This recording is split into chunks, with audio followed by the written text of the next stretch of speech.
जी गुरुजी नमस्कार। नमस्कार। आज मिलकर आपसे बड़ी खुशी हुई। आपने बड़े बड़े विकट प्रश्नों का उत्तर हमें समझाया। तो एक प्रश्न और हमारे जहन में है कि समाज में कुछ लोग तो कहते हैं कि हरिश्चंद्र सत्यवादी था और कुछ लोग कहते हैं कि ये तो झूठा था। तो ये कहाँ से, कौन से ग्रंथ से, प्रमाण से इसका एक प्रमाण बताइए जी, ये झूठा था ऐसा। हाँ, देखिए, हरिश्चंद्र के संदर्भ में आपने कहा कि कई महानुभाव कहते हैं सत्यवादी था, कई महानुभाव कहते हैं कि नहीं, झूठ भी बोला है। तो ये प्रमाण मिलते हैं।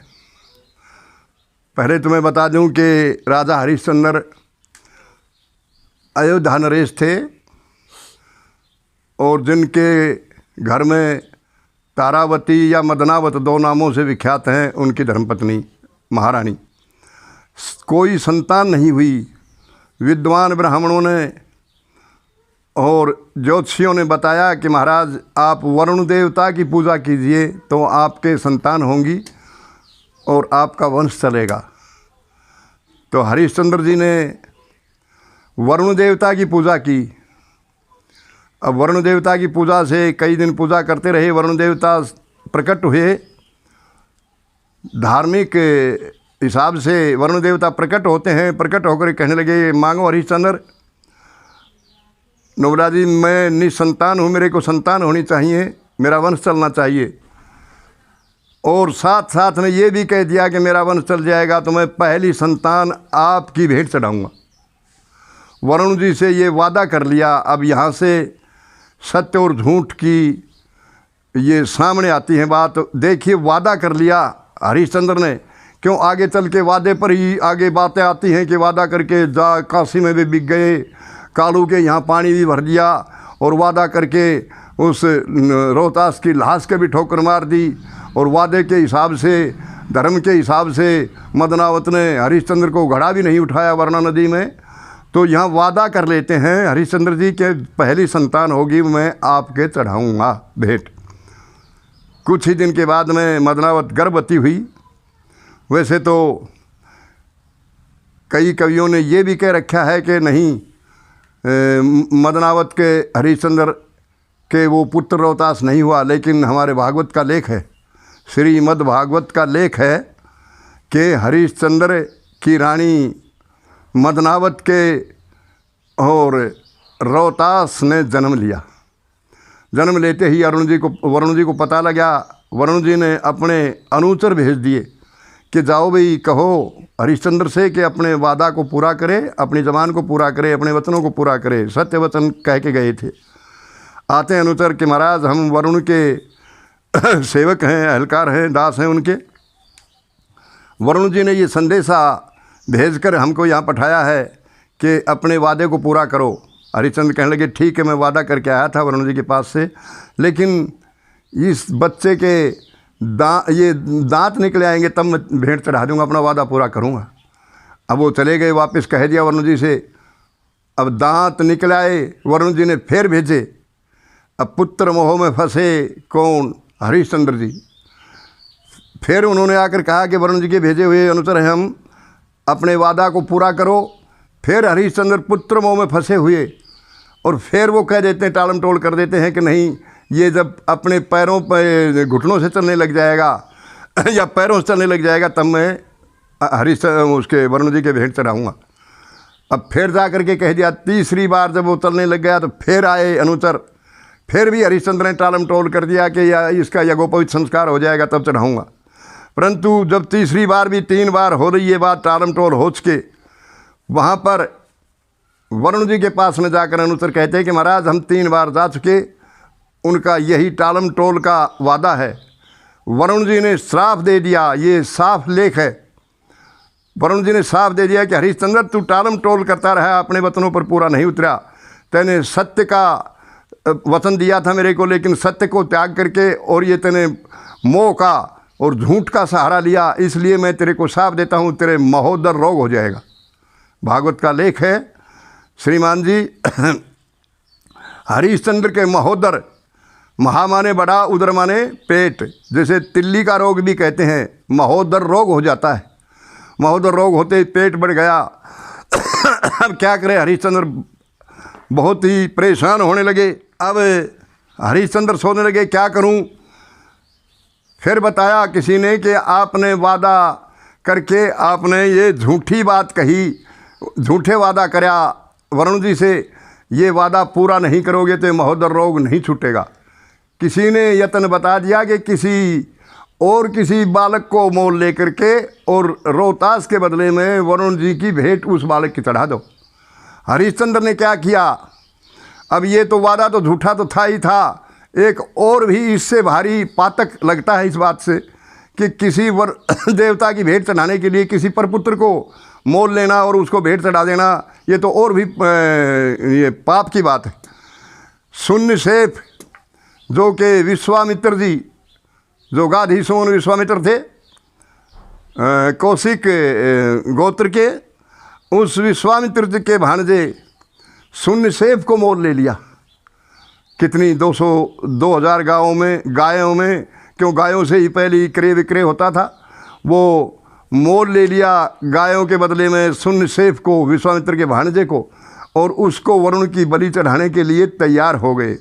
वहाँ पर चलते वक्त विश्वामित्र जी ने वरुण मंत्र बता दिया, जैसे देवताओं के मंत्र हैं, वरुण मंत्र बता दिया और कह दिया शून्य सेठ से कि बेटे जाओ और आप जब ये वरुण जी की बलि चढ़ाएं, भेंट चढ़ाएं, तो आप ये वरुण मंत्र का जाप करना। जैसे देवी जी का मंत्र है ओम ह्रीं श्री दुर्गे नमः, ऐसे ही वरुण जी का मंत्र था। तो वरुण जी का मंत्र पढ़ उन्होंने कंठस्थ कर लिया और अब हरिश्चंद्र लेकर के उस शून्य सेठ को और वहाँ पर बलि चढ़ाने के लिए वरुण जी के पास में पहुँचे। वरुण जी के पास में जब बलि चढ़ाने के लिए तैयार हुए भेंट देने के लिए, उस वक्त शून्य सेठ कहने लगे कि मैं थोड़ी आराधना कर लूँ मेरे इष्ट देव की। कर लो, ठीक है। हरिश्चंद्र ने कह दिया ठीक है। वरुण देवता की आराधना करने लगे, सच्चे दिल से जो आराधना की, वरुण देवता प्रकट हो गए। वरुण देव का मंत्र था, बड़े खुश हो गए और कहने लगे कि बोलो शून्य सेठ क्या चाहते हो।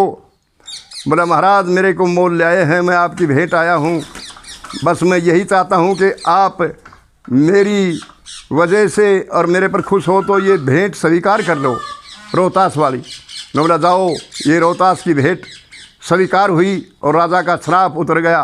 जाओ मैं तेरे को जीवन दान देता हूँ। जीवन दान दे दिया। अब ये एक बात और बातों में से बात निकलती है कि वो जो शून्य सेठ था, वो था तो विश्वामित्र का भांजा, लेकिन वो कौशिक गोत्र में आया। क्यों आया?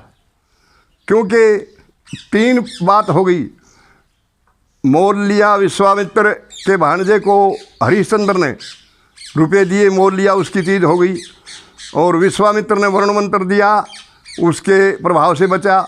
उधर वरुण जी ने जीवन दान दे दिया तो उसकी कृपा से, उनसे, उसके अनुग्रह से उसकी जान बची। अब तीनों आपस में कहते हैं कि ये मेरा पुत्र है, ये मेरा पुत्र। फैसला हुआ वहाँ पर ब्रह्मादि आए विद्वानों के बीच में कि भाई इसने तो मोल लिया अपने लोभ के लिए, वरुण जी ने खुश होकर के छोड़ा, लेकिन विश्वामित्र जी ने जब वरुण का मंत्र दिया था तो ये वरुण का ही पुत्र माना जाएगा। इसलिए जो विश्वामित्र जी के पुत्र थे उनका मंझला भाई शून्य सेठ बना, जो कि उनके गोत्र का ही प्रवर्तक बना। इसलिए वरुण जी के उस शाप से मुक्त हुआ कौन? हरिश्चंद्र जी। और इसलिए उनको वहाँ पर कह दिया कि उस लेख को पढ़ करके लोग कहते हैं कि वो असत्य था, असत्यवादी था। और बाद में जितनी सत्यता की, इतनी सत्यता भी किसी ने नहीं की जितनी कि हरिश्चंद्र ने की।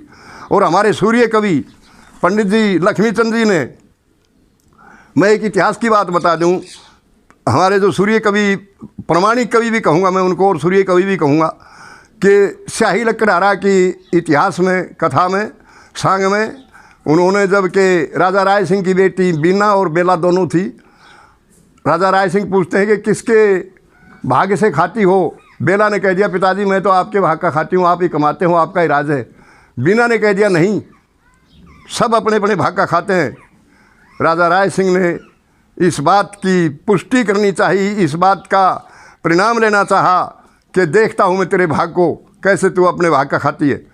अब अहलकारों से कहने लगे कि जाओ, जिसका गांव में कोई घर न हो, जंगल में कोई झोंपड़ी हो और कोई भी नहीं हो, जिसका माँ बाप या कोई वाली वारस, उसके साथ में इस बीना का ब्याह कर दो।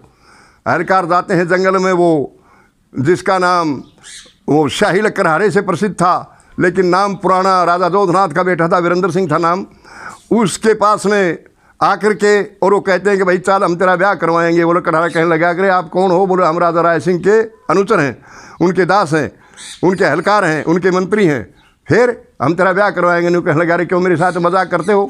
वहाँ पर पंडित जी ने, लक्ष्मीचंद जी ने कहा है इस सांग में, अकरे मैं दुखिया फिरूं सू कंगाल, मेरे ते के मतलब थारा, पकड़ के कित ले जाओगे। ये टेक है इस रागनी की।